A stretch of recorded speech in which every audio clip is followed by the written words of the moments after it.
നമസ്കാരം, എല്ലാവർക്കും മറ്റൊരു പുതിയ എപ്പിസോഡിലേക്ക് സ്വാഗതം. വാസ്തു ആണ് നമ്മുടെ ചർച്ചാ വിഷയം. പക്ഷേ നമ്മളിപ്പോഴെല്ലാം ഒരു വീടിൻ്റെ വാസ്തുവിനെ പറ്റിയാണ് സംസാരിച്ചുകൊണ്ടിരുന്നത്. ഇനി നമുക്കൊരു ധനമാണല്ലോ നമ്മുടെ എല്ലാവരുടെയും മുഖ്യ ലക്ഷ്യം. ഈ വാസ്തുവും ധനവും തമ്മിൽ എങ്ങനെ ബന്ധപ്പെട്ടിരിക്കുന്നു, നമുക്കതിനെ പറ്റിയിട്ട് ചോദിക്കാനുണ്ട്. ഇതുവരെ നമ്മൾ അതിനെപ്പറ്റി സംസാരിച്ചിട്ടില്ല.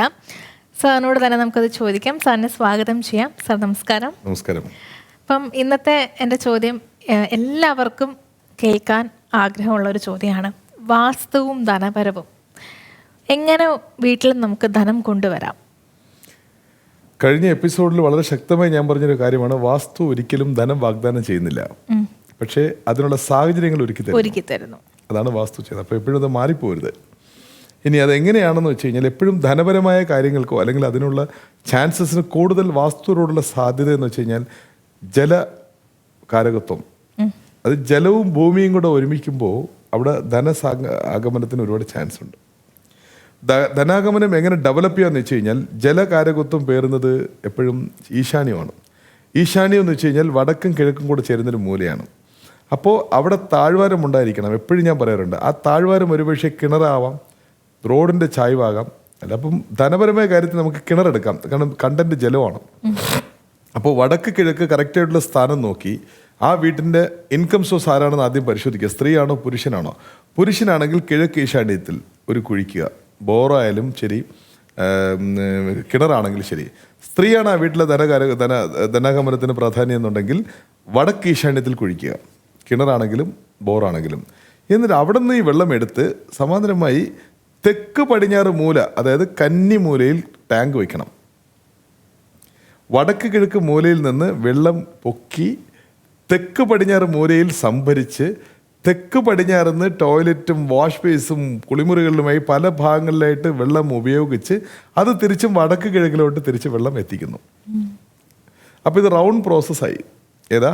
വടക്ക് കിഴക്ക്, നോർത്ത് ഈസ്റ്റ്, ഈശാന്യ മൂലയിൽ സ്ത്രീയാണോ വരുമാന സ്രോതസ്, പുരുഷനാണോ വരുമാന സ്രോതസ് എന്നുള്ളത് സ്ഥിരീകരിച്ചുകൊണ്ട്, സ്ത്രീയാണെങ്കിൽ ഈശാന്യത്തിലും വടക്ക് ഈശാന്യത്തിലും, പുരുഷനാണെങ്കിൽ കിഴക്ക് ഈശാന്യത്തിലും ഈ കുഴി അഥവാ ബോർ ഇത് ചെയ്ത് അവിടെ നിന്ന് വെള്ളം പൊക്കി സൗത്ത് വെസ്റ്റ് എന്നുള്ള കന്നിമൂലയിൽ ടാങ്ക് വെച്ച് അവിടെ സംഭരിച്ച് വീട്ടിന് ചുറ്റും പല രീതിയിലുള്ള ഉപയോഗങ്ങൾ കഴിഞ്ഞ് ആ വെള്ളം പല ഭാഗത്തൂടെ ചുറ്റി വടക്ക് കിഴക്ക് അവസാനിപ്പിക്കണം. അപ്പം ഈ വെള്ളം പോയി ഒന്ന് ചുറ്റി വരുന്നു. ഇത് ഉണർത്തുന്നത് ആ വീട്ടിൻ്റെ വരുമാന സ്രോതസ്സുകളെയാണ്. ഇതൊരു ലോ ഓഫ് അട്രാക്ഷൻ ത്രൂ തെളിയിച്ചിട്ടുള്ള കാര്യമാണ്. അപ്പോൾ ധനപരമായ മുന്നേറ്റത്തിന് കാരണമാകുന്നു. വടക്ക് കിഴക്ക് കിണറുള്ള ഏകദേശം വീട്ടിലും എവിടെന്നെങ്കിലും കുറച്ച് കാശ് വരും. അത് നിൽക്കണോ വേണ്ടയോ എന്നുള്ളത് മറ്റ് ഡിഗ്രിയിലുള്ള ഫോൾട്ടാണ് തീരുമാനിക്കുന്നത്. ഇതേപോലെ തന്നെ ആരോഗ്യ പ്രശ്നങ്ങളുടെ ദിക്ക് ഏതെന്ന് വെച്ച് കഴിഞ്ഞാൽ, തെക്ക് കിഴക്കുന്ന് ഡയഗണൽ സ്റ്റേറ്റ് വായുമൂലയിലോട്ട് പോകുന്നത്, അതായത് വായുമൂല എന്ന് പറയുന്നത് വടക്ക് പടിഞ്ഞാറ്. ഈ ഡയഗണലിൽ ഉണ്ടാകുന്ന ഫോൾട്ടുകൾ ആരോഗ്യ പ്രശ്നങ്ങളാക്കുന്നു. മനസ്സിലായില്ലേ? അപ്പോൾ ധനപരമായ ചോദ്യത്തിൻ്റെ മെയിൻ ഉദാഹരണം എന്നുള്ളത് വടക്ക് കിഴക്ക് കിണർ വെച്ച് അത് നിങ്ങൾ തെക്ക് പടിഞ്ഞാറിൽ സംഭരിച്ച് വീടിൻ്റെ പല ഭാഗങ്ങളിലായിട്ട് അതിനെ ഉപയോഗിച്ച് തിരിച്ച് വടക്ക് കീഴിലോട്ട് മടക്കി അയക്കുക. ചിലർ ചോദിക്കുക, എനിക്ക് കുഞ്ഞു സ്ഥലമാണ്, എനിക്കവിടെ കിണർ വയ്ക്കാൻ പറ്റുന്നില്ല, ഞങ്ങൾക്ക് കാശ് ഉണ്ടാക്കണ്ടേ? ശരിയാണ്, ന്യായമായ ചോദ്യം. ബോർ വയ്ക്കാൻ പറ്റില്ല, ഞങ്ങൾക്കും കാശ് ഉണ്ടാക്കണ്ടേ? ശരി, ബോറിൽ അവിടെ ഇനി വെള്ളം വരുന്നില്ല, വടക്ക് കിഴക്ക് ഞങ്ങൾക്ക് ബോറിൽ വെള്ളം വരുന്നില്ല, അപ്പോൾ എന്ത് ചെയ്യും ഞങ്ങൾ? അപ്പോൾ അവർക്കൊരു മറുപടി കൊടുക്കാനുള്ള ധാർമ്മിക ഉത്തരവാദിത്വം എനിക്കില്ലേ? അവർക്കായിട്ടുള്ള മറുപടി, വേറെ ഒരു വഴിയും ഇല്ലെങ്കിൽ നിങ്ങളുടെ വീട്ടിന് പുറത്ത് ഒരു സമ്പ് വയ്ക്കുക. നിങ്ങളുടെ പൈപ്പ് ലൈൻ കിട്ടാതിരിക്കില്ലല്ലോ, ഒരു പൈപ്പ് ലൈൻ കണക്ട് ചെയ്ത സമ്പിനുള്ളിൽ വെള്ളം ശേഖരിച്ച് അവിടെ നിന്ന് നിങ്ങൾ കന്യമൂലയിലോട്ട് സംഭരിച്ച് തിരിച്ചും പുറത്തോട്ട് വെള്ളം കളയുക.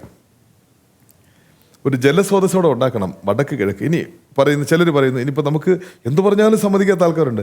അയ്യോ സാറേ, ഞങ്ങൾക്ക് വീടിൻ്റെ ഫ്രണ്ടിൽ സ്ഥലമില്ല സാറേ, വീടും മതിലും ചേർന്നാണ്, ഒരിക്കലും അത് പാടില്ല, വാസ്തു രീതിയിൽ തെറ്റാണ്. എങ്കിൽ പോലും ഒരു നിവൃത്തിയുമില്ലെങ്കിൽ ആ നോർത്ത് ഈസ്റ്റുള്ള മുറിക്ക് ഉള്ളിലെങ്കിലും ഒരു കുഴി കുഴിച്ചത് സമ്പാക്കി അവിടെ നിന്ന് വെള്ളം നിങ്ങൾ എടുത്ത് കന്യമൂലയിലോട്ട് സംഭരിച്ച് അവിടെ നിന്ന് ഉപയോഗിച്ച് നോർത്ത് ഈസ്റ്റിലോട്ട് തിരിച്ചും ഈശാന്യത്തിലോട്ട് മടക്കി അയക്കും.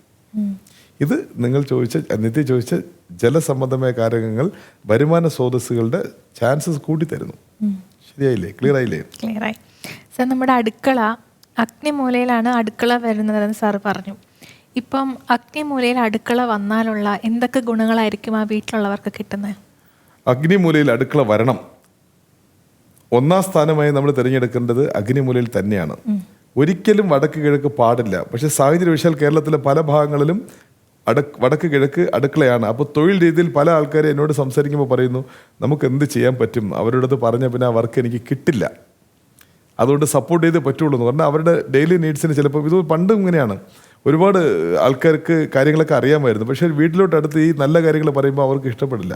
അപ്പോൾ ഇവർക്ക് അത് അനുസരിച്ചില്ലെങ്കിൽ 10 മക്കളും 8 മക്കളും ഒക്കെ ഉള്ള കുടുംബങ്ങളാണ് പണ്ട് ഓരോ ആൾക്കാർക്കൊക്കെ. അപ്പോൾ അവർ അവിടെ പോകുമ്പോൾ ഈ വാസ്തു യോഗ്യമായ വീടിന് ഇങ്ങനെ ചെയ്യാവോ എന്ന് പറയുമ്പോൾ വീട്ടിലെ ആൾക്കാർ ചിലപ്പോൾ അവിശ്വാസികളായിരിക്കാം, ചിലപ്പോൾ ക്രിസ്ത്യൻസ്, മുസ്ലിംസ് ഇത് വിശ്വസിക്കാത്ത ആൾക്കാരായിരിക്കും, ഹിന്ദുസിൽ പോലും. അപ്പോൾ അവരോട് അവർ യാഥാർത്ഥ്യങ്ങൾ ഈ മേസ്ത്രിമാരോ അല്ലെങ്കിൽ ഈ വാസ്തു അറിയാവുന്ന മേസ്ത്രിമാരോ അല്ലെങ്കിൽ വാസ്തു രൂപേണ കേട്ട് കേൾവിയുള്ള ആൾക്കാരോ അതിനവരോട് തുറന്ന് പറയുമ്പം അവർക്കത് സമ്മതമില്ല. അപ്പോൾ ഇവരിങ്ങനെ പറയുമ്പോൾ ഇവരെന്ത് ചെയ്യുന്നു, ഖണ്ഡിക്കുന്നവർ. ഒരു പക്ഷേ നിങ്ങൾ ചെയ്യേണ്ട എന്ന് പറയുമ്പോൾ 10 പേരാണ് അവിടെ പട്ടിണിയാവുന്നത്. കണ്ട വലിയ കുടുംബങ്ങളാണ്.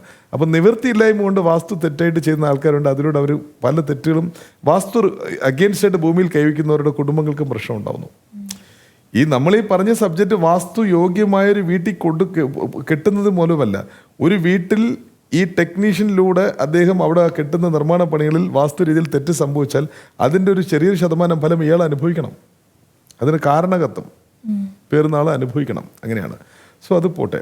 അപ്പം ആഗ്നേയത്തിൽ തന്നെ അടുക്കള വയ്ക്കണമെന്നാണ് പറയുന്നത്. അവിടെ നിന്ന് നിങ്ങൾ കിഴക്ക് നോക്കി പാചകം ചെയ്യുക.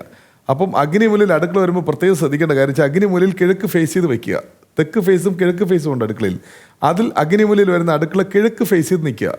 എന്നിട്ട് വലത് സൈഡാണ് നിങ്ങൾ സ്റ്റൗ വയ്ക്കേണ്ടത്. ഇടത് സൈഡാണ്, മുറിയുടെ ഇടത് സൈഡാണ് നിങ്ങൾ സിങ്ക് വയ്ക്കേണ്ടത്, വെള്ളം. അവിടെയും വാസ്തുവാണ്. ഒരു മുറി എടുത്തു കഴിഞ്ഞാൽ ഒരു വീടിന് മാത്രമല്ല, മുറിക്കുള്ളിലും വാസ്തു നോക്കണം. ആ മുറിക്കുള്ളിൽ ഒരു അഗ്നിമൂലമുണ്ട്, അവിടെ ആ സ്റ്റൗ വയ്ക്കുക. ആ മുറിക്കുള്ളിൽ ഒരു ഈശാന്യ മൂലമുണ്ട്, അവിടെ ആ സിങ്ക് വയ്ക്കുക. ആ മുറിക്കുള്ളിൽ ഒരു വായു മൂലയുണ്ട്, അവിടെ നിങ്ങൾക്ക് ഡോർ വയ്ക്കാം. കാരണം ഈസ്റ്റ് 2 ബ്ലോക്ക് ആകുമ്പോഴത്തേ അടുത്ത് തുറന്നിരിക്കുന്ന ഒരേ ഒരു വഴി ഏതാ, വായു. അപ്പോൾ വായു വഴി നിങ്ങൾ കിച്ചനകത്തോട്ട് കടന്നു വരാം. ഇപ്പം അഗ്നിമൂല അല്ലെങ്കിലും വായുമൂലയിലാണെങ്കിലും നമുക്ക് കിച്ചൺ വെക്കാം. അഗ്നിമൂലയിൽ പറ്റാത്ത സാഹചര്യത്തിൽ ഒരു പക്ഷേ നിങ്ങൾക്ക് വായുമൂലയിലോട്ട് പോകാം. വായുമൂലയിൽ പോകുമ്പോൾ ചെയ്യേണ്ട കാര്യം എന്ന് വെച്ച് കഴിഞ്ഞാൽ, നിങ്ങൾക്ക് ക്ലോസ് ചെയ്ത അടുക്കളയാണെങ്കിൽ വായു മൂലയിൽ തിരഞ്ഞെടുക്കുന്ന റൂമിൻ്റെ ആഗ്നേയത്തിൽ അടുപ്പ് വയ്ക്കാം. അതൊരു ഓപ്പൺ കിച്ചൺ ആണെന്നുണ്ടെങ്കിൽ നിങ്ങൾക്ക് പടിഞ്ഞാറ് ഫേസ് ചെയ്ത് അടുക്കള വയ്ക്കാം. ആ പടിഞ്ഞാറ് ഫേസ് ചെയ്ത് നിങ്ങൾ അടുക്കള വയ്ക്കുമ്പോൾ നിങ്ങളുടെ വലത് സൈഡ് സിങ്കും ഇടത് സൈഡ് സ്റ്റൗവും ആയിരിക്കണം. പടിഞ്ഞാറ് ഫേസ് ചെയ്ത് വയ്ക്കുന്ന അടുക്കള. അപ്പോൾ അത് കെട്ടി മറച്ച ഒരു റൂമാണെന്നുണ്ടെങ്കിൽ ആ റൂമിൻ്റെ അഗ്നിമൂലയിൽ നിങ്ങൾക്ക് അടുക്കള വയ്ക്കാം. അതിനുള്ളിൽ തന്നെ അഗ്നിമൂലയിൽ സ്റ്റൗ വെച്ച് ഇടത് സൈഡ് നിങ്ങൾക്ക് സിങ്ക് വയ്ക്കാം. ഒരു പക്ഷേ ഒരു പരിമിതികളും അവിടെ പറ്റുന്നില്ലെന്നുണ്ടെങ്കിൽ നോർമലി നിങ്ങൾ പടിഞ്ഞാറ് നോക്കി പാചകം ചെയ്തോളൂ. പരമാവധി സിങ്ക് വലത് സൈഡ് വെക്കാൻ ശ്രമിക്കും. സാർ, അപ്പം അടുക്കള വെച്ചാൽ ഉണ്ടാവുന്ന, ആ വീട്ടിൽ താമസിക്കുന്നവർക്ക് ഉണ്ടാകുന്ന ഒരു ഗുണം എന്തായിരിക്കും? അടുക്കള ആഗ്നേയത്തിൽ അടുക്കള വയ്ക്കുമ്പം അതൊരു ആഗ്നേയത്തിൽ അടുക്കള വയ്ക്കാൻ അതൊരു പ്രോത്സാഹനമായി മാറിക്കോട്ടെ. അഗ്നിമൂലയിൽ അടുക്കള വയ്ക്കുന്നവരുടെ പരിശോധിച്ച് കഴിഞ്ഞാൽ അവരുടെ ആരോഗ്യം കുറച്ച് കൂടുതൽ അവർ സംരക്ഷിക്കും. മറ്റു ഫോൾട്ടുകൾ ഉണ്ടെങ്കിൽ എനിക്കത് ഗ്യാരണ്ടി ഇല്ല കേട്ടോ. അഗ്നിമൂലയിൽ അടുക്കള വെച്ച് അഗ്നിയിൽ തന്നെ ഒരു സെപ്റ്റി ടാങ്കും ഈ വേസ്റ്റ് വാട്ടർ ടാങ്കും വെച്ച് കഴിഞ്ഞാൽ അവിടെ പ്രശ്നമോ? അഗ്നിമൂലം മറ്റു വാസ്തുയോഗ്യമായ വീട്ടിൽ ആഗ്നേയ അടുക്കളയാണെന്നുണ്ടെങ്കിൽ അവിടെ പുരുഷ സ്ത്രീ കലഹം കുറയും, ഭക്ഷണത്തിൻ്റെ ആരോഗ്യവും ടേസ്റ്റും കൂടും. പ്രത്യേകിച്ച് എനിക്ക് പറയാനുള്ളതെന്ന് വെച്ച് കഴിഞ്ഞാൽ ആഗ്നേയ അടുക്കളയിൽ എന്ത് ചെയ്താലും ആ ഭക്ഷണത്തിന് ടേസ്റ്റ് ഉണ്ടാവും. ആ ഭക്ഷണം കഴിക്കുന്ന രീതികളിൽ അതിൻ്റെ മുഴുവൻ ആരോഗ്യവും നമുക്ക് പ്രയോജനപ്പെടുത്താൻ പറ്റും. ഇത് അഗ്നിമൂലം തരുന്ന വാഗ്ദാനം. മെയിനായിട്ട് സ്ത്രീ പുരുഷ കലഹം വളരെ കൃത്യമായിട്ട് കുറഞ്ഞു കിട്ടും. ആ വീട്ടിലുള്ള ആൾക്കാരുടെ തീരുമാനത്തിനൊരു ചൂടുണ്ടാവും. അവരൊന്നിനെയും ഭയക്കില്ല അധികം.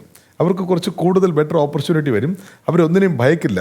അവർക്ക് നല്ലത് ഇൻറ്റ്യൂഷൻ കൂടുന്നു. ആഗ്നേയത്തിൽ ഞാൻ തെങ്ങിനെ പറഞ്ഞ പോലെ തന്നെയാണ്, ആഗ്നേയ സമൃദ്ധി എപ്പോഴും ഇൻറ്റ്യൂഷൻ കൂട്ടി കൊടുക്കും. അതൊരു സെക്യൂരിറ്റി പോയിന്റാണ് അഗ്നി എന്ന് പറയുന്നത്. മനസ്സിലായില്ലേ? അതിൻ്റെ ധർമ്മം തന്നെ ഒരു സെക്യൂരിറ്റിയാണ് അഗ്നി.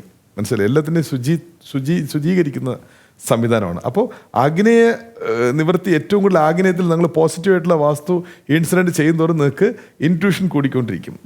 അഗ്നിമൂലയിൽ ചെയ്യുന്ന പാചകത്തിന് തന്നെ സമൃദ്ധി കൂടി ആ പാചകം പൂർണ്ണമായും മനുഷ്യ ശരീരങ്ങളിൽ ഉപയോഗിക്കാം ആരോഗ്യപരമായി. പിന്നെ സ്ത്രീ പുരുഷ കലഹം ഒഴിവാക്കുന്നു എന്നുള്ളത് വലിയൊരു റിസർച്ചാണ്. അങ്ങനെ ഇതെല്ലാം ആണെങ്കിലും സ്ത്രീയും പുരുഷനും കലഹം ചെയ്യുന്ന കാലമാണ്. ഞാനീ പറയുന്ന നോർമൽ ആൾക്കാരെ കുറിച്ച്. പ്ലാൻഡ് വ്യക്തികൾ നമുക്ക് വാസ്തു ഒന്ന് തോറ്റുപോകും. ഇപ്പോൾ ഡിവോഴ്സ് കേസുകൾക്ക് ഞാൻ കാണുന്നൊരു ചെറിയ പ്രശ്നം എന്ന് വെച്ച് കഴിഞ്ഞാൽ, ഡിവോഴ്സ് കേസിൽ ഈഗോ മൂലം ഉണ്ടാകുന്ന ഡിവോഴ്സ് കേസുകളുണ്ട്. അതൊക്കെ നമുക്ക് എളുപ്പം ന്യൂമറോളജിയിലൂടെ പരിഹരിക്കാം. പക്ഷെ പ്ലാൻഡ് ആയിട്ട് മറ്റൊരു റിലേഷൻ ഓപ്പൺ ചെയ്ത് വെച്ചിട്ട് ഡിവോഴ്സിന് നിൽക്കുന്നവരടുത്ത് ഇങ്ങനെ ഏത് ന്യൂമറോളജി പ്രയോഗിക്കേണ്ടത്, ഏത് ദൈവവും വന്നവിടെ അഡ്വൈസ് ചെയ്യേണ്ടത്? സോ രണ്ടും നമ്മൾ സംസാരിക്കും. ഇപ്പോൾ ഈഗോ ആണെന്നുണ്ടെങ്കിൽ നമ്മൾ നമ്പർ ചെക്ക് ചെയ്യുന്നു. Okay, opposite number, date of birth, പേരും ഓപ്പോസിറ്റ്, തീർച്ചയായിട്ടും അവർക്ക് ഈഗോ ഉണ്ടാവുന്നു. പരസ്പരം വിട്ടുകൊടുക്കാനോ സഹിക്കാനോ പറ്റുന്നില്ല, ഫ്രീക്വൻസി അഗെയിൻസ്റ്റ് ആയി നിൽക്കുന്നു. ആ ഫ്രീക്വൻസി നമ്മൾ മാനുവലി മാറ്റുകയാണെങ്കിൽ ആ പ്രശ്നം പരിഹരിക്കപ്പെടാം. ഇതല്ലെന്നേ, പ്ലാൻഡ് ആയിട്ട് ഒരു റിലേഷൻ റെഡിയാക്കി വെച്ചിട്ട് മറ്റു കാരണങ്ങളെ വലിച്ച് നടുക്ക് കൊണ്ടുവച്ച് എനിക്ക് ഡിവോഴ്സ് വേണമെന്ന് പറയുമ്പം ആ പ്രശ്നത്തിന് നമുക്ക് എങ്ങനെ പരിഹരിക്കാൻ പറ്റും? ഞാൻ പിന്മാറാം, ദൈവങ്ങൾക്ക് പരിഹരിക്കാൻ പറ്റുമോ? അപ്പോൾ ഇതെല്ലാം ഒരു എത്ര പെർസെൻറ്റേജ് എടുക്കണം അത്രയും പെർസെൻറ്റേജ് എടുത്ത് നിങ്ങൾ പോയാൽ മതി. ഇതൊക്കെ ഇതിൻ്റെ സൂക്ഷ്മ രഹസ്യങ്ങളാണ്. നമ്മളൊരു ബ്ലോഗ് ചെയ്യുമ്പോഴത്തേക്കോ കുറച്ച് ചോദ്യങ്ങൾ വരുമ്പോഴത്തേക്കും നമ്മളത് പറയുന്ന കാര്യങ്ങളാണ്. അപ്പം ഒരുപാട് ആൾക്കാർ എന്നോട് പറയുന്നുണ്ട് സിമിലാരിറ്റി ഉണ്ട്, ഇല്ലെന്ന് ഞാൻ പറയുന്നില്ല, അവരെല്ലാവരും അത് സമ്മതിക്കുന്നുണ്ട്. പക്ഷെ ഞാൻ അവരോട് പറഞ്ഞത് എന്തെന്നറിയോ, ഇതൊക്കെ ആണെങ്കിലും അതിജീവനത്തിൻ്റെ വഴികളിൽ നിങ്ങളുടെ ബുദ്ധിയും യുക്തിയും വളരെ പ്രധാനമെന്ന് പറയാറുണ്ട് ഞാൻ എല്ലാവരോടും. ഓക്കെ, ഇന്നത്തെ നമ്മുടെ എപ്പിസോഡ് ഇവിടെ അവസാനിപ്പിക്കുകയാണ്. ഒരുപാട് നല്ല ചെറിയ ചെറിയ ചോദ്യങ്ങളാണെങ്കിലും ഒരുപാട് വലിയ ആൻസേഴ്സാണ് സാർ നമുക്ക് തന്നത്. നിങ്ങൾക്കും ഇതുപോലുള്ള ചോദ്യങ്ങളും സംശയങ്ങളും ഉണ്ടെങ്കിൽ സാറിനെ ഡയറക്റ്റ് കോൺടാക്റ്റ് ചെയ്യുക. സാറിൻ്റെ കോൺടാക്ട് ഡീറ്റെയിൽസ് നമ്മൾ വീഡിയോയുടെ താഴെ കൊടുത്തിട്ടുണ്ട്. അതോടൊപ്പം വാസ്തുശാസ്ത്രം പഠിക്കാൻ താല്പര്യമുള്ളവർക്കും സാറിനെ ഡയറക്റ്റായിട്ട് കോൺടാക്റ്റ് ചെയ്യാം. മറ്റൊരു എപ്പിസോഡുമായി വീണ്ടും കാണാം. നന്ദി.